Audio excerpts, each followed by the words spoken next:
அஸ்ஸலாமு அலைக்கும் வரஹ்மத்துல்லாஹி வபரகாத்துஹு. தினமும் ஒரு ஹதீஸ். ஒரு யூத பெண் என்னிடம் உதவி கேட்டு வந்தாள். அப்பொழுது அவள், கபருடைய வேதனையை விட்டும் அல்லாஹ் உம்மை காப்பாற்றுவானாக என்று கூறினாள்.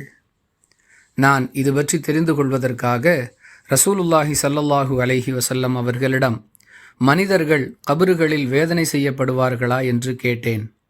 அதற்கு அவர்கள், ஆம், மனிதர்கள் கபறுகளில் வேதனை செய்யப்படுவார்கள், எனவேதான் நான் அதை விட்டும் அல்லாஹுவிடம் பாதுகாப்பு தேடுகிறேன் என்று கூறினார்கள் என ஆயிஷா ரதியல்லாஹு அன்ஹா அவர்கள் அறிவிக்கிறார்கள்.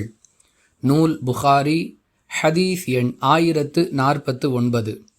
அன்பிற்குரிய அல்லாஹுவின் நல்லடியார்களே, கபருடைய வேதனை என்பது நிச்சயம் என்பதையும், அதை விட்டு பாதுகாப்பு தேடிக்கொண்டே இருப்பது அவசியம் என்பதையும் இந்த ஹதீஸிலிருந்து நாம் விளங்கிக் கொள்கிறோம்.